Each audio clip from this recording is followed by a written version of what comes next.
Buongiorno e come sempre ben ritrovati con Ore 13, oggi siamo in Veste Salute, vi ricordo il numero telefonico per intervenire 0422 1626 798. Buon lunedì e in questo lunedì andiamo a parlare di qualcosa di molto importante perché ci sono malattie che non sempre ci danno dei campanelli d'allarme, allora dobbiamo imparare a riconoscere come stiamo e soprattutto se c'è qualcosa che non va. Parliamo di infarto e delle malattie vascolari delle gambe, allora ci chiediamo quali sono le cure e come si possa prevenirlo. E siamo in compagnia del dottor Francesco Di Pede, direttore dell'unità operativa complessa di cardiologia dell'US 4 Veneto Orientale, benvenuto. Grazie. E abbiamo il piacere di avere in studio con noi il dottor Antonio Zanon, direttore dell'unità operativa complessa di chirurgia vascolare dell'US 4, sempre Veneto Orientale, benvenuto. Grazie. Allora, dottor Di Pede, ogni anno in Italia circa 160.000 persone sono colpite da infarto. Allora gli do dei numeri che ci debbono far riflettere.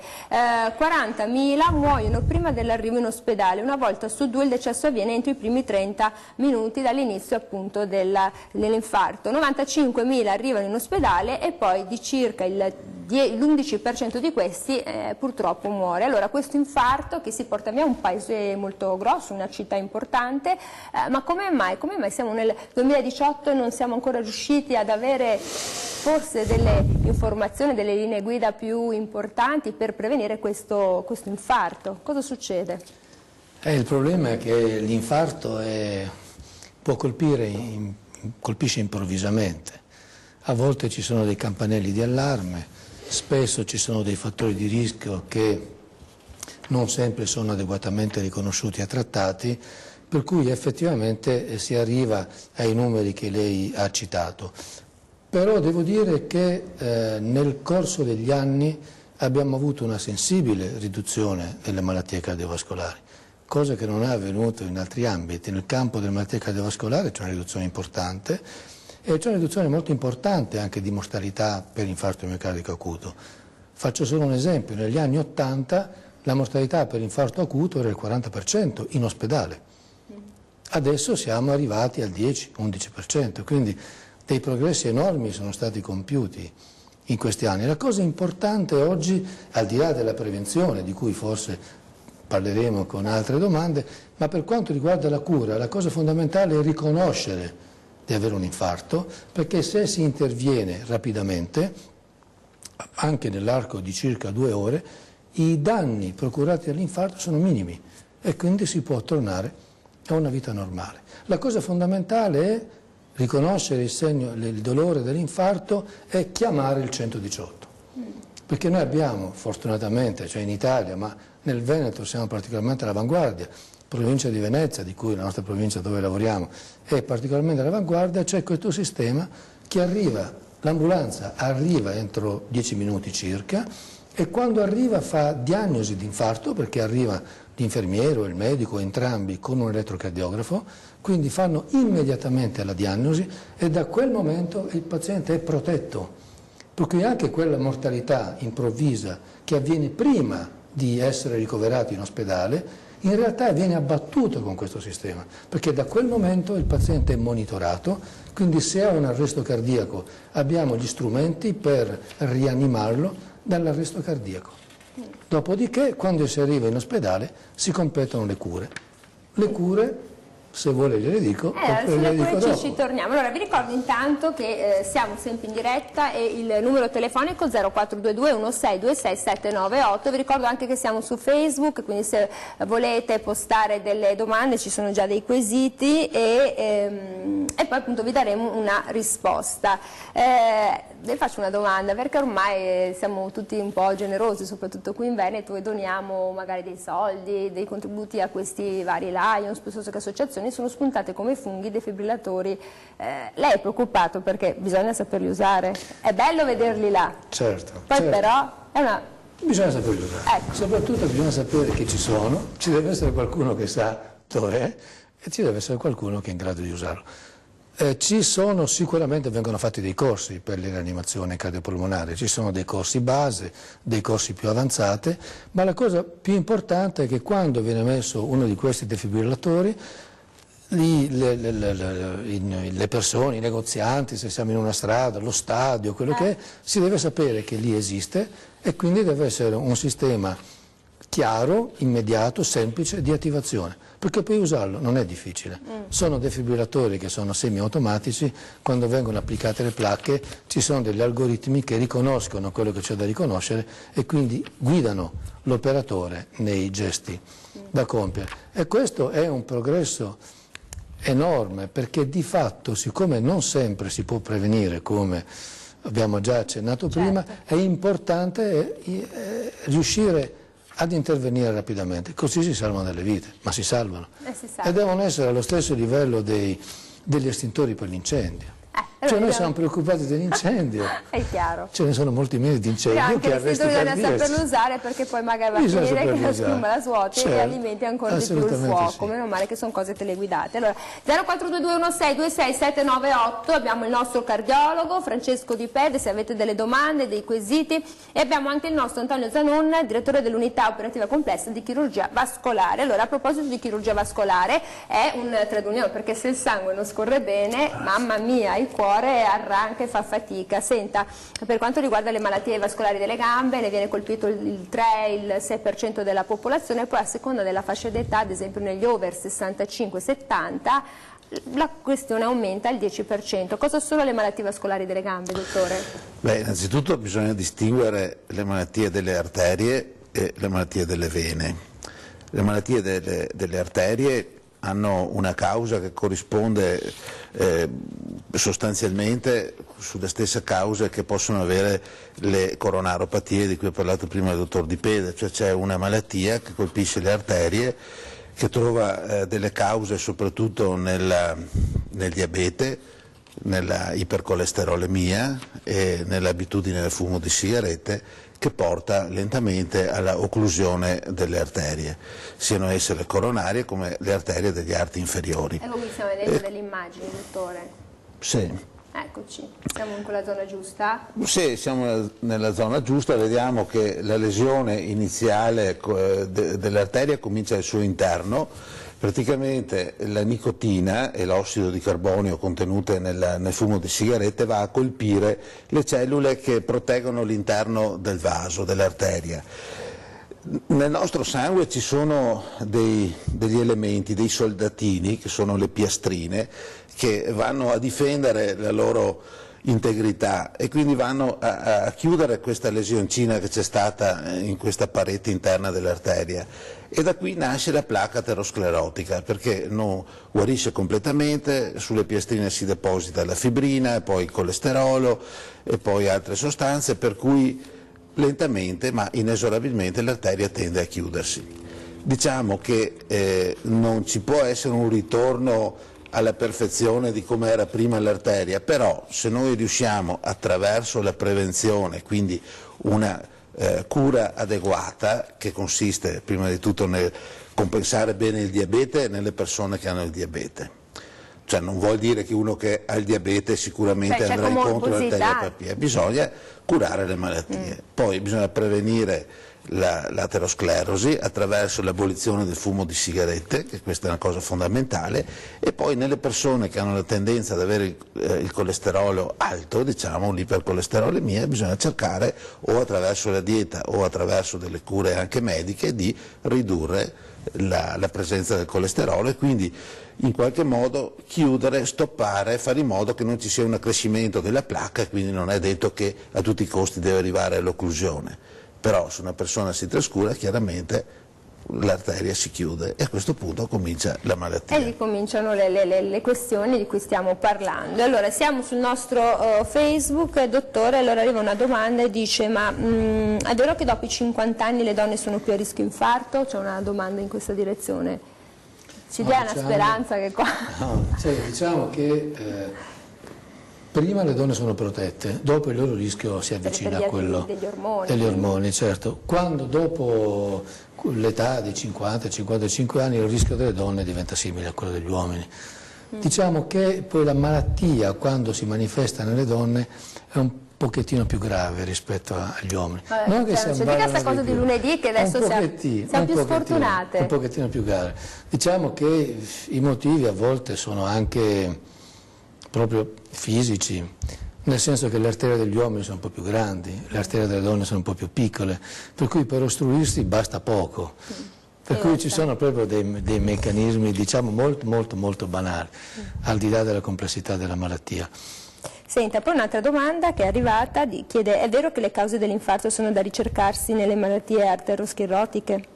Sì, come diceva l'amico Antonio, c'è la malattia aterosclerotica, quando colpisce le coronarie genera l'infarto, perché in realtà le coronarie sono le arterie che portano sangue al cuore, si chiamano coronarie perché sono appoggiate come una corona sul cuore. Quando queste coronarie si ostruiscono possono procurare dapprima l'angina, quindi quando si restringono il sangue ne arriva a sufficienza a riposo, ma quando uno fa uno sforzo, quando il cuore richiede una maggiore quantità di sangue, il sangue diventa insufficiente e quindi da sforzo compare questo dolore oppressivo sul petto. Come questo dolore a cosa assomiglia? Visto che siamo a casa, magari ci sono delle persone che ci stanno ascoltando, a cosa assomiglia? Allora diciamo che è un dolore, il dolore tipico dell'infarto può essere descritto, lo descrivo, ma non è l'unico modo di manifestarsi dell'infarto. Purtroppo si può manifestare anche in maniere diverse e anche qualche volta in maniera molto subdola. Per cui al di là delle caratteristiche del dolore, quello che deve fare allarmare è la stranezza, la novità. Quindi è una cosa che non c'è mai stata prima. Che non c'è mai stata. Perché di fatto il dolore tipico dell'infarto, lo dico perché non posso non dirlo, ed è sostanzialmente un dolore oppressivo, un'oppressione sul petto. Cioè, quindi è come se qualcuno ti stesse schiacciando. Oppure che stringesse il cuore, quindi un dolore oppressivo o costrittivo. Questo dolore si può irradiare al collo, si può irradiare a entrambe le braccia, non è vero che si irradia sulla sinistra, perché si può irradiare a sinistra, sinistra, a destra, ad entrambe le braccia e può irradiarsi anche posteriormente. Diciamo che quando questo dolore arriva alla mandibola, e lì siamo praticamente sicuri che si tratta di un dolore ischemico, però di un dolore da infarto. Diciamo che però questo non è così frequente. A volte può manifestarsi... quindi questo sarebbe un infarto, tra virgolette, da manuale? Cioè questo è da manuale. Tutte Quando una persona, che non è ancora paziente, sente tutte queste cose, è bene che chiami, quando si manifesta, se dura più di 10 minuti deve chiamare il 118. Subito? Subito, sì, non deve, se dura pochi minuti no, può andare dal medico, può farsi delle domande, ma quando un dolore come quello che ho descritto dura più di 10 minuti, la probabilità che sia un infarto è abbastanza alta, si chiama il 118 arriva a casa, per strada, allo stadio, dove si è, fa l'elettrocardiogramma, lo invia in unità coronarica. L'unità coronarica è quel settore della cardiologia dove appunto si cura l'infarto, dice un cardiologo esperto che legge l'elettrocardiogramma, comunica con l'ambulanza, dice è un infarto, se è un infarto gli dice cosa deve fare, se non è un infarto gli dice portalo in pronto soccorso, dove ovviamente vediamo di cosa si tratta. Se però è un infarto già si possono incominciare le cure. Subito seduta stante, perché è chiaro che bisogna poi capire la gravità e il livello. Certo. 0422162678 se volete porre delle domande, abbiamo il nostro cardiologo, se avete dei quesiti, dei dubbi, abbiamo sempre il nostro chirurgo vascolare che è qui ad aspettarvi, siamo sempre su Facebook, noi torniamo dopo la pubblicità. A dopo.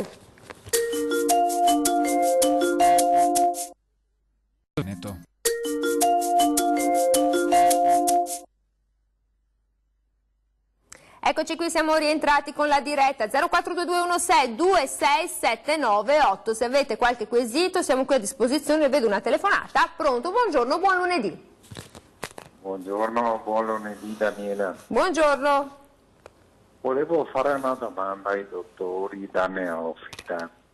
Allora, noi siamo abituati che nei pasti aggiungiamo sempre una certa quantità e qualità di sale e sale assunto internamente dal corpo può portare a un irrigidimento dei vasi vascolari o dei muscoli del cuore a lungo andare con una quantità diciamo sempre costante nei cibi dal primo al secondo ai vari perché si arriva a mettere il sale anche nei dolci, quindi è una sostanza molto presente e basta vedere l'effetto che fa quando andiamo al mare, insomma, esternamente, quindi internamente, dove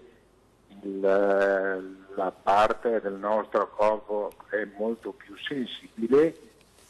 La mia domanda è se... Quindi lei è preoccupato, signor Mattia, che il sale abbondi un po' troppo sulla tavola e anche in maniera occulta. Allora le faccio dare una risposta. Continuamente, ciao.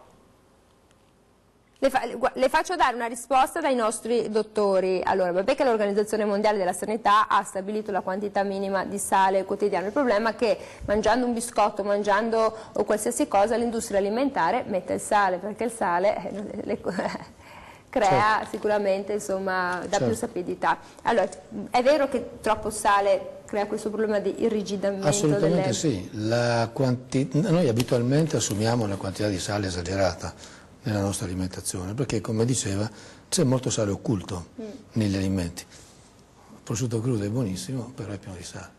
Anche i formaggi sapidi sono pieni di sale. Per cui bisogna perlomeno evitare di aggiungere sale alle pietanze.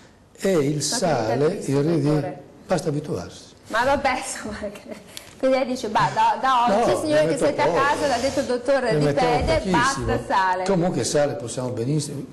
Nella nostra alimentazione, senza sale non viviamo, perché il sale è fondamentale, quello di sodio è fondamentale per il funzionamento corretto del nostro organismo.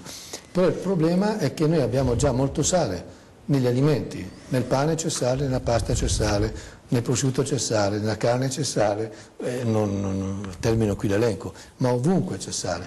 Per cui perlomeno quando si cucina bisogna cercare di limitare le proprie quantità. È difficile dare i grammi, i milligrammi, perché uno come fa a sapere? Non si riesce a sapere. Però un consiglio generale è quello di ridurre gradualmente la quantità di sale negli alimenti che noi assumiamo è un buon consiglio, perché di fatto poi piano piano ci si abitua, il gusto si abitua e si irrigidiscono le arterie e favorisce l'ipertensione arteriosa. E l'ipertensione arteriosa è uno dei fattori di rischio per le malattie cardiovascolari. E anche chiaramente del nostro sviluppo assolutamente vascolare. Sì, tanto è vero che quando uno è iperteso il primo provvedimento che si fa è quello di ridurre la quantità di sale e di fare un'attività fisica di tipo aerobico. Quindi bisogna ordinare tutti quei pani, tipo il pane azimo, tutti quei pani, quelli panificati che non hanno il sale, fare molta attenzione. Dipende dall'alimentazione di uno di noi. Vabbè, faremo un fioretto questa settimana, perché poi siccome questa settimana ci porta all'inizio di tutte le festività, è meglio facciamo un po' di dieta. Prendiamo una telefonata. Pronto? Buongiorno. Buongiorno. Prego. Io ho 76 anni e ho la fibrillazione atriale e prendo da 5 anni il Comadin. Adesso il cardiologo mi ha cambiato il Comadin col Pedrax, perché guarda. Però... gli ha cambiato la medicina, signora, mettiamola così, perché non è che posso dire tutti i nomi. I primi settimane non percepivo nessun disturbo. Adesso mi disturba, mi fa nausea, mi gonfia, non vado in bagno e adesso ho preso anche una visita dal cardiologo, però vorrei sapere.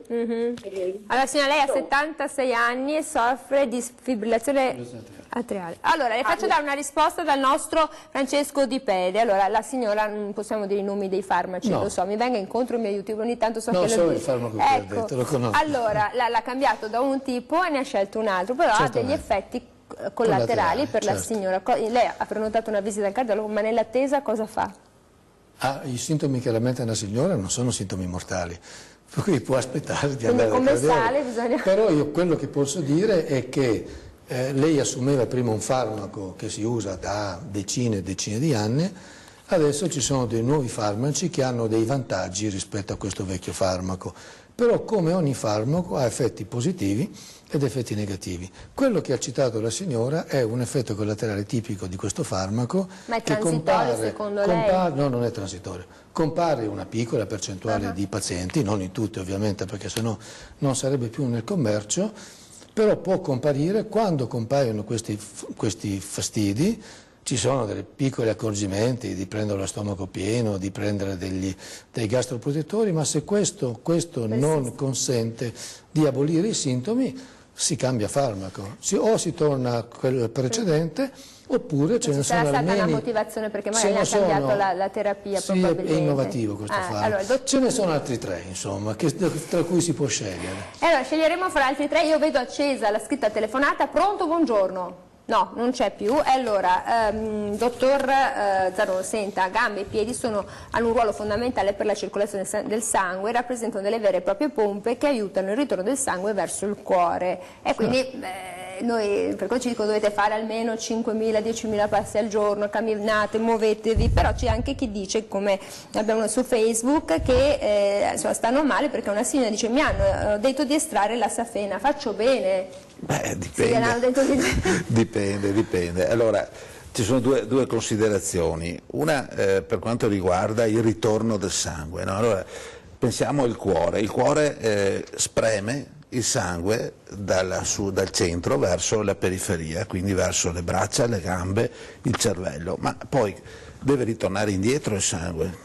E quindi proviamo a pensare a una azione uguale e contraria a quella della contrazione del cuore, che può avvenire attraverso la muscolatura, per esempio, delle nostre gambe. Pensiamo al polpaccio. Il polpaccio, quando una persona cammina, si contrae, quindi tutto il sangue che è contenuto dentro il polpaccio viene spremuto nelle vene profonde delle gambe, che poi risalgono verso l'alto e vanno a finire nel cuore, a livello dell'atrio destro. Quindi c'è un'azione... Ecco la circolazione, no? Blu, sì, queste è una circolazione qua un po' così schematica. In effetti dobbiamo pensare che questa spremitura del sangue verso l'alto avviene attraverso le vene profonde, che rappresentano il 98% delle vene delle nostre gambe. Il 2% delle vene invece viene rappresentato dalle safene.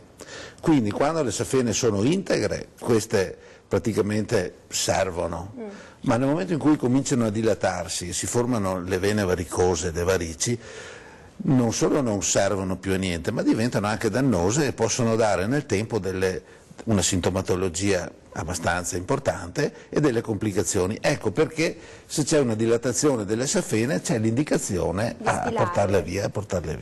Allora, va bene, sì, se gliel'ha detto il suo medico, poi abbiamo capito che sono questo 2%, che insomma possiamo anche stare senza. Fisiologica relativamente lieve, insomma. Vabbè, allora l'indicazione per questa signora che ci ha scritto è sì, se l'ha consigliato il medico. Pronto, buongiorno. Pronto? Prego. Sì, buongiorno, sono Basso Arcangelo da Castelfranco Veneto. Prego. Ho 75 anni. Un anno fa mi è stata diagnosticata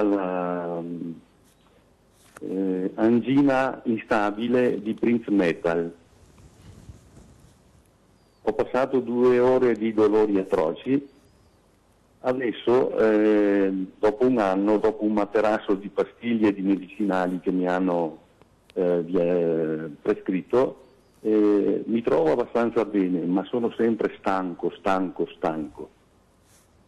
Un'altra domandina: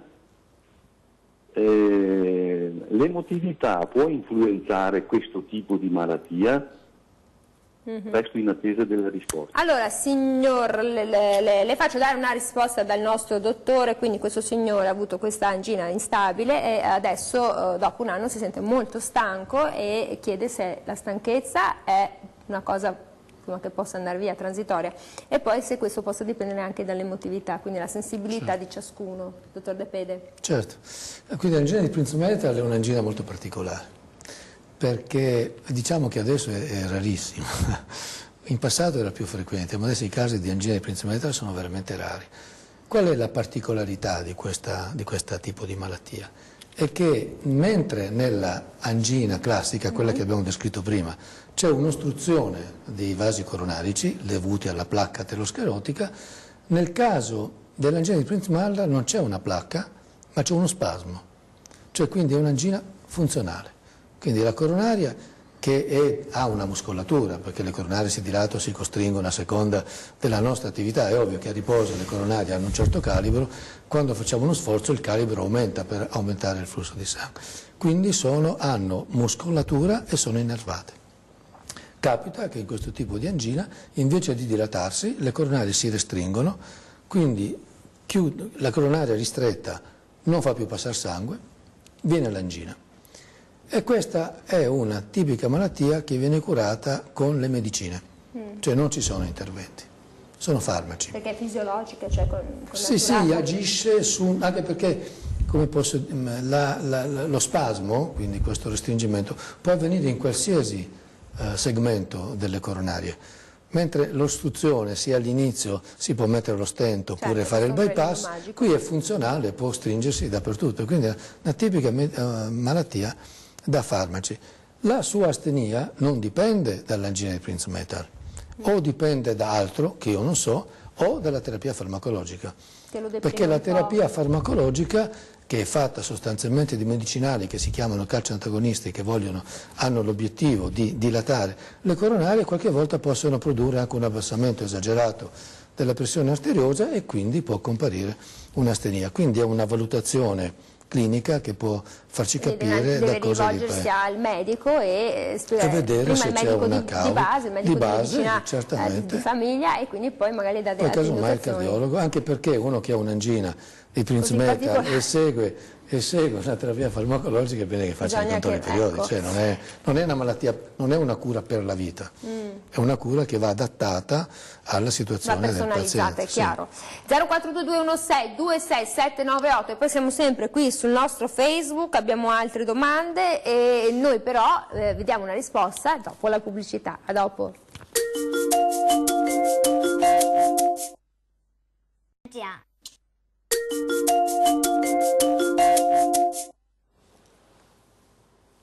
Eccoci qui, siamo rientrati con la diretta, vi ricordo il numero telefonico per intervenire, 0422 162678, siamo qui a disposizione anche su Facebook per le vostre domande, i vostri quesiti. Tra l'altro con i dottori commentavamo il caso del signore, perché ha detto non ne sentivo parlare da un bel po' di tempo, proprio è una cosa da manuale di medicina. Sì, sono cose diventate sempre più rare, assolutamente. Vabbè. Allora, senta dottore, per quanto riguarda il dottor Zanonna, le pongono una domanda e chiedono ma perché i capillari e i varici diventano più evidenti dopo l'estate? Ha preso il sole?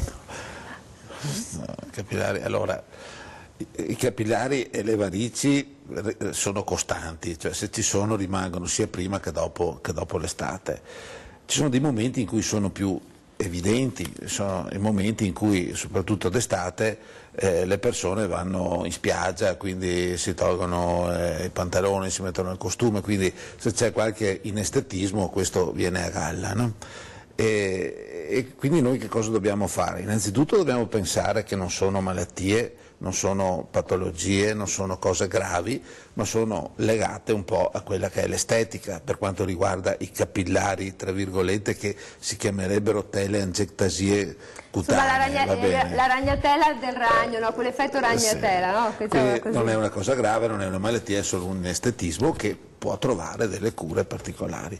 Le vene varicose invece sono pure un inestetismo, però fanno parte della patologia, quindi hanno una indicazione all'intervento, cioè a portarle via, perché solo così noi riusciamo a guarire da questa patologia venosa che è inesorabilmente evolutiva, cioè col passare del tempo tendono sempre a ingrossarsi, quindi noi dobbiamo trovare il momento giusto per poter risolvere il problema. Quindi non sono neanche queste malattie gravi, non sono neanche urgenti, però trovano indicazione, sono programmabili. E soprattutto al giorno d'oggi vengono portate via, tra virgolette, in ambiente diciamo ambulatoriale. Neanche proprio dagli ospedali, ma proprio a livello ambulatoriale, cioè sono interventi che vengono sì eseguiti in sala operatoria, quindi con i criteri di tutti gli interventi, con l'ambiente sterile, con la presenza dell'anestesista, con tutta l'equipe chirurgica, però sono ormai da alcuni anni considerati degli interventi ambulatoriali, tanto è vero che il paziente entra in ospedale la mattina e il primo pomeriggio va a casa. Queste sono cose importanti, sa una volta Quanto si Una stava? volta una settimana, la 15 settimana. giorni. Comunque, come dice lei, legame all'inestetismo, la gente ci tiene, perché anche la canzone dice stanno belli gli occhi neri, belli gli occhi blu, ma le gambe, vero dottore. Prendiamo la telefonata, pronto? Buongiorno. Pronto? Prego, buongiorno. Sì, buongiorno. Parla Caterina Torrido qua da Silea. Senta, io sono un cardiopatico, 10 anni fa sono stato operato a riparazione della mitralica. Dopo 3 mesi di Comadin me l'hanno fatto tirare via e mi è capitata una trombosi che purtroppo non l'hanno capita subito, è andata dal piede fino all'inguine della polpitea. Volevo sapere che possibilità, diciamo, di toglierla perché si è rovinata questa venda. Quindi, Il professore non so. Allora aspetti, magari il dottore, scusi un secondo, che magari il nostro Antonio Zanon ha bisogno di qualche domanda. Quanti anni ha? 76. 7-6. Quanti anni? 10 anni fa ha fatto questa operazione e poi ha avuto questa trombosi. Allora, Le faccio dare una risposta. Grazie. Guardi, perché ci sia una trombosi venosa profonda ci vogliono delle cause. Una di queste cause è una alterazione di quelli che sono i fattori della coagulazione contenuti all'interno del nostro sangue.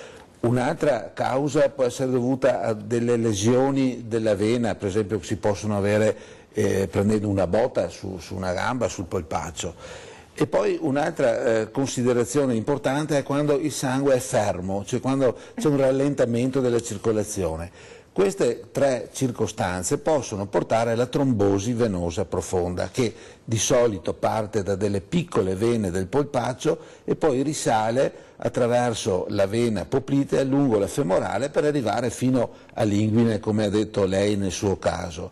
Ci sono 2 evoluzioni nella trombosi. La prima è che sfortunatamente possa partire un pezzettino di questo trombo e possa finire a livello delle arterie polmonari e quindi dare una embolia polmonare. Embolia polmonare che può essere una patologia grave, ma può essere anche misconosciuta, cioè ci sono tante embolie polmonari di cui neanche noi riusciamo ad accorgersene dal punto di vista clinico. Passata le prime ore dall'insorgere della trombosi, che sono anche quelle più critiche, che sono quelle dove può insorgere una embolia polmonare, poi il trombo tende ad attaccarsi alla parete e abbiamo la fortuna all'interno del nostro sangue di avere degli enzimi, che sono degli enzimi proteolitici, fibrinolitici, che tendono a rivascolarizzare la vena che si era trombizzata. Purtroppo col passare del tempo però questa trombolisi, questa ricanalizzazione della vena profonda porta a un ispessimento della parete e alla distruzione del sistema valvolare, che è quello che tiene il nostro sangue, diciamo, a galla, che evita che ci sia il peso di tutta la colonna ematica del sangue venoso verso la periferia, verso i piedi. Bene, come facciamo noi a sapere se c'è un'evoluzione buona, positiva, se c'è una ricanalizzazione del trombo? Attraverso un esame che poi è un esame anche molto, non è cruento, è facile da eseguire, che è l'Echo Color Doppler. L'Echo Color Doppler è un esame che ci può dire nel corso dei mesi qual è l'evoluzione della trombosi venosa profonda. Una cosa importante è che quando insorge, poi per alcuni mesi ci sia una terapia o anticoagulante o antiaggregante. Si fa un'anticoagulazione per alcuni mesi e poi si passa a una terapia più lieve, più banale. Quindi insomma, questo signore è meglio che si faccia rivedere. Ma io direi un Echo Color Doppler di controllo per vedere com'è la situazione. Lo stato dell'arte. Allora, abbiamo sentito 0422162679, possiamo sempre qui su Facebook, stiamo vedendo anche delle immagini e c'è una domanda di una signora che ci chiede: ma chi soffre di ipertensione è più facile che sia soggetto all'infarto? Cioè l'ipertensione alla persona è alta, ecco, perché ha mangiato troppo sale. No, allora c'è questa predisposizione, perché prima abbiamo sentito il diabetico. Certo. Sì, diciamo che l'ipertensione è uno dei principali fattori di rischio per la malattia aterosclerotica a tutti i livelli, quindi anche a livello delle coronarie. Fortunatamente adesso abbiamo una gamma di farmaci che sono in grado di controllare la pressione arteriosa nella stragrande maggioranza dei casi.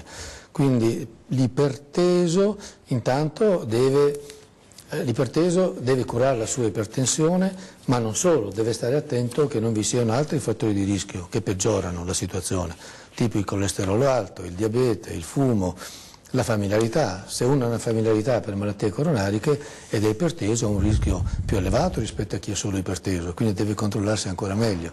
E la cura dell'ipertensione passa innanzitutto attraverso un cambiamento dello stile di vita, quindi bisogna mangiare con poco sale, bisogna sicuramente fare attività fisica, perché l'attività fisica di per sé fa abbassare la pressione arteriosa. Quindi questi 30 minuti al giorno, questo riso rosso fermentato, dottore, tutte queste allora cose? Diciamo che sui 30 minuti al giorno è una cosa sicura, cioè l'attività fisica sicuramente fa abbassare la pressione arteriosa, sicuramente fa abbassare la glicemia, sicuramente fa abbassare il colesterolo. Quindi l'attività fisica vale più di un farmaco. Bene, queste sono le informazioni. È fondamentale. L'attività fisica è la cosa più importante da fare, dopodiché ci sono i farmaci.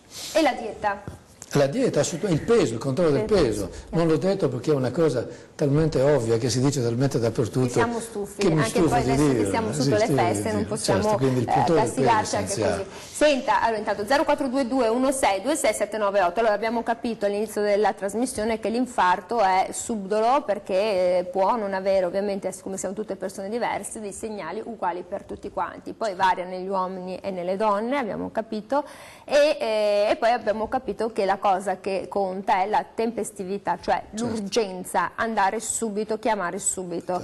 Quando si arriva poi c'è il magico ombrellino, lo stent. Ne parliamo dopo la telefonata, così descriviamo che cosa succede a una persona che ha avuto un infarto, vedendo poi le bellissime immagini che ci avete portato. Pronto, buongiorno.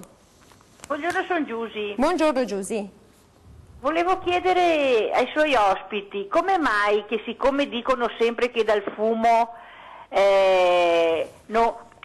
che non va bene fumare, ma per via della circolazione, e ci sono persone che anche fino ai 90 anni fumano e non hanno mai avuto niente. Volevo solo chiedere questo. E niente, così volevo chiederle. Grazie. Grazie. Sfidano la sorte. Come mai? Dottore? Insomma, qua bisogna intanto capire cosa provoca il fumo. Il fumo provoca una lesione della parete interna dell'arteria. E questa è scienza. Sicuramente ci sono dei grandi fumatori che non hanno mai avuto patologie di tipo vascolare, però se noi andiamo a vedere l'incidenza per esempio delle arteriopatie periferiche, quelle che chiudono le arterie delle gambe o delle coronarie, o andiamo a vedere anche i tumori del polmone, noi vediamo che nella quasi totalità dei casi ci troviamo di fronte a persone che fumano, che hanno fumato. E questo ci fa proprio affermare che il fumo sia una delle componenti più importanti quale causa delle patologie di tipo aterosclerotico o delle patologie tumorali. Quindi questo signore di 90 anni, perché probabilmente abbiamo l'idea di Camilleri, no? Questo grande autore italiano che quando lo intervista è sempre lì che fuma, c'è sempre eterno. Fortuna. Ma sì, perché c'è la componente genetica, cioè non tutti abbiamo gli stessi geni, c'è chi è più resistente, chi è meno resistente, il problema qual è? È che noi non siamo in grado di dire a te farà qualcosa, a te non farà niente, oggi come oggi. Però c'è la scienza, quindi sappiamo che in media fa male. È come dire, io guido la macchina in autostrada per 100 metri ad occhi chiusi, può andarmi bene. Io fumo, può andarmi bene, ma può andarmi molto male. Vabbè, allora ci descriviamo l'infarto perché oggi siete molto gettonati. Pronto, buongiorno. Sì, buongiorno, sono Massimo. Prego. Di Noaio. Prego. Io ho 50 anni e 6 anni fa ho avuto avevo una cardio, avevo una praticamente mi accelerava forte il cuore, andava su a 150-160 battiti, adesso non mi viene il termine. Tachicardia parossistica. Aveva la tachicardia? Avevo tachicardia, ecco, non mi veniva il termine, sono un po' emozionato. E praticamente sono stato ricoverato, ho subito una coronarografia e hanno trovato una stenosi del 30%. Mi è stato poi prevista una cura farmacologica con cardioaspirina, beta bloccante e poi statina. Volevo chiedere ai lettori se devo preoccuparmi o se diciamo è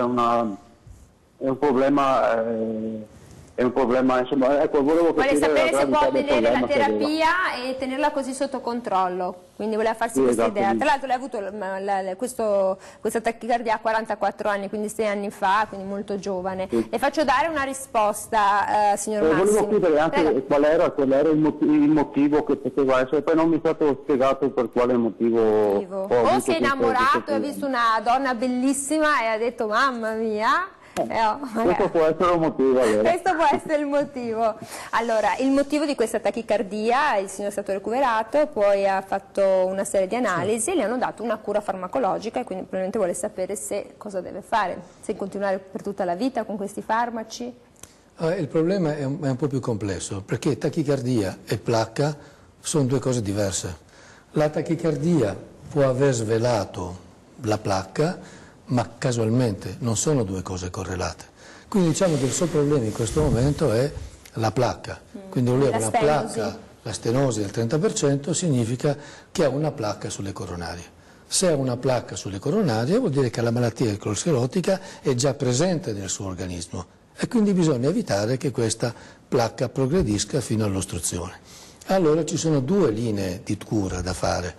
Una, evitare che la placca cresca, e quindi lì è la statina sostanzialmente. E l'altra è che nel caso che la placca si rompa, perché può rompersi la placca, che venga la trombosi e l'infarto e lì agisce l'aspirina. Quindi sostanzialmente con queste due linee, ma l'aspirina acido acetilsalicilico. Bravo, vede che mi viene incontro, lei mi deve capire perché lei il suo lavoro è il mio. Io la capisco perfettamente, però si dice così in tutto il mondo. C'è il collega in regia che se la ride. Allora, quindi è stato fortunato perché da una cosa ha scoperto un'altra. Ha scoperto che c'è questa malattia, l'ha scoperta precocemente, perché questo probabilmente le eviterà, se assume la terapia e se corregge tutti i fattori di rischio, le consentirà di avere una vita senza eventi avversi. Allora, speriamo di aver dato una risposta al signor Massimo. Noi torniamo dopo la pubblicità, vediamo il trattamento dell'infarto nel momento appunto acuto e poi continuiamo con la nostra trasmissione 0422 1626 798 e siamo sempre su Facebook. Postate, a dopo. Veneto.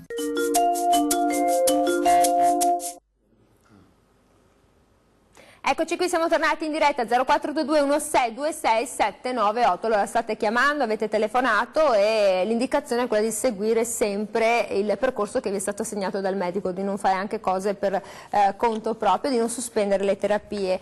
Abbiamo visto all'inizio della trasmissione, ne abbiamo anche parlato, le varie cause, a un certo punto però l'ambulanza porta la persona al primo posto d'emergenza disponibile e quindi lo prendete in cura nell'emergenza. Cosa succede a chi ha l'infarto? Come si fa per bloccare questa situazione, dottore? Quindi abbiamo il paziente che ha il dolore, che chiama il 118, che fa l'elettrocardiogramma, che fa diagnosi di infarto dopo averlo trasmesso all'unità coronarica. A quel punto arriva l'indicazione: fate questa terapia, e viene prescritta una terapia, e portatelo immediatamente in emodinamica. Quindi non in un posto qualsiasi, deve andare in un ospedale dove c'è questa sala operatoria che viene chiamata emodinamica, all'interno della quale è possibile erogare le cure che servono. Quindi cosa si fa? Come prima cosa si fa la coronarografia, quindi si introduce un sottile catetere, ecco vedete qui le mani del medico che introduce questo sottile catetere all'interno dei vasi, all'interno dei vasi periferici, quindi arriva alle coronarie, che sono queste arterie piuttosto piccole appoggiate sulla parete del cuore. Pensate che hanno un diametro di 3 mm grosso modo, ecco, non tanto di più. Capello, insomma. No, 3 mm, un po' più di un capello. Ecco, viene iniettato del mezzo di contrasto, non so se adesso avremo la possibilità di vederlo, prima mi pareva di sì.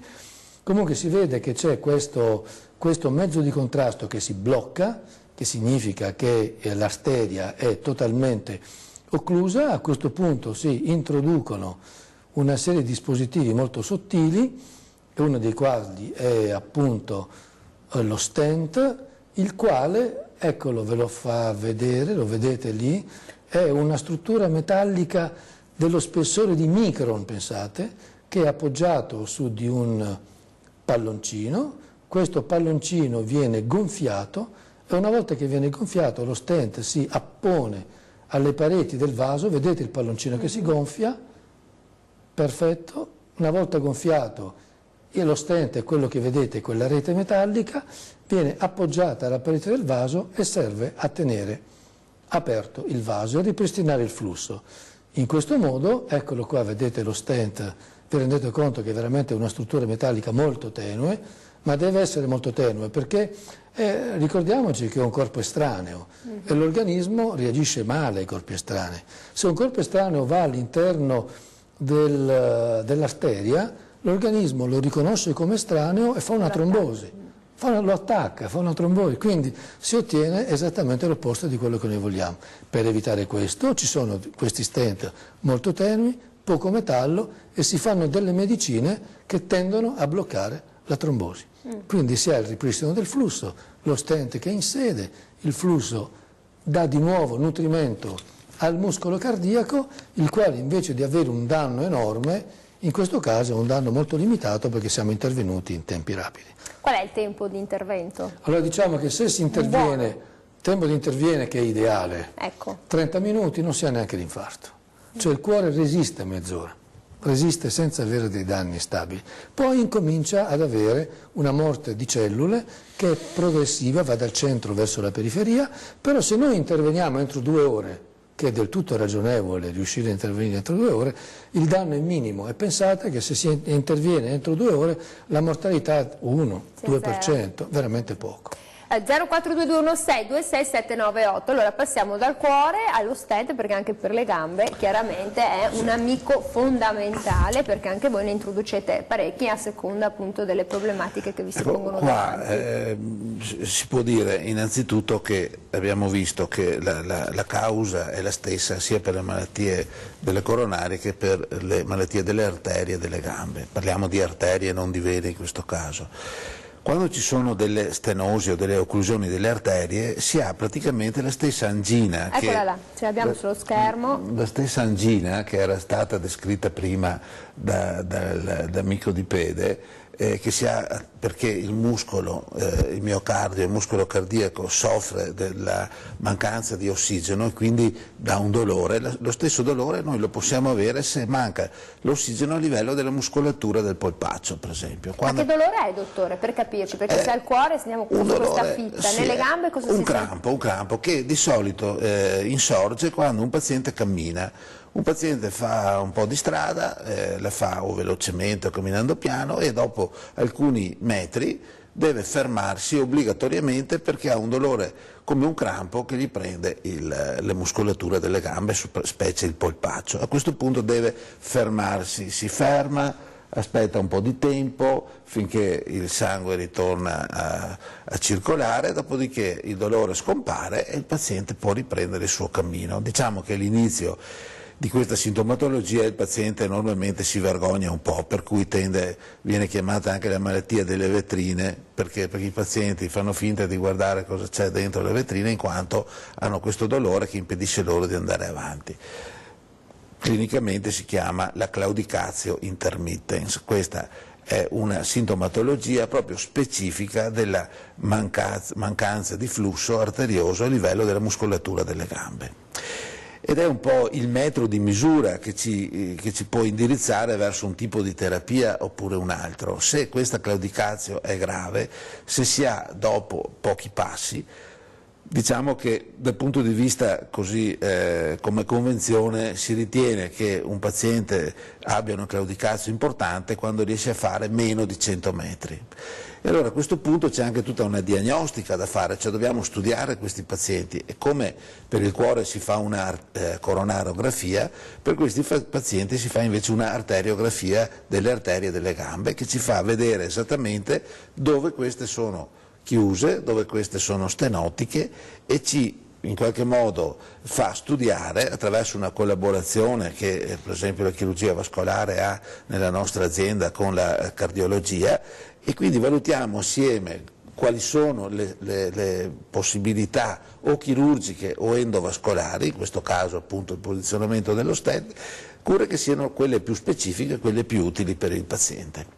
È cosa importante per ricordare, forse per chi è a casa, che se questo dolore, questo crampo persiste per più di 30 minuti, allora preoccupiamoci tanto. Allora, cioè, qual è la durata attraverso, cioè perché se è intermittente, vabbè. Allora, il dolore intermittente si ha quando una persona fa uno sforzo fisico, quando cessa lo sforzo fisico il dolore dopo un poco scompare. Se invece continua a essere persistente, allora dobbiamo pensare che l'occlusione delle arterie sia più complessa, ci sia un'occlusione acuta, per cui non c'è solo il dolore, l'arto diventa freddo, il paziente non riesce più a... non cianotico, diventa pallido, perché quando non arriva più sangue l'arto diventa pallido rispetto al controlaterale e soprattutto il paziente non riesce più a muovere le dita, il dolore si fa sempre più importante, obbligatoriamente va in pronto soccorso e qui facciamo una diagnosi e poi vediamo. Questi 30 minuti di camminata, 30 minuti dall'attacco, 30 minuti di crampo, hanno capito, sono fondamentali. Allora speriamo di essere stati fondamentali oggi in questo lunedì, grazie al nostro Francesco Di Pede, direttore dell'unità operativa complessa di cardiologia dell'US 4 del Veneto Orientale. Grazie per essere stato con noi e grazie davvero molto ad Antonio Zanon, direttore dell'unità operativa complessa vascolare di chirurgia vascolare dell'US 4 sempre del Veneto Orientale. Grazie a tutti i nostri telespettatori, a chi ci ha chiamato, a chi ci ha seguito su Facebook, restate con noi e come sempre ore 13 torna domani, arrivederci.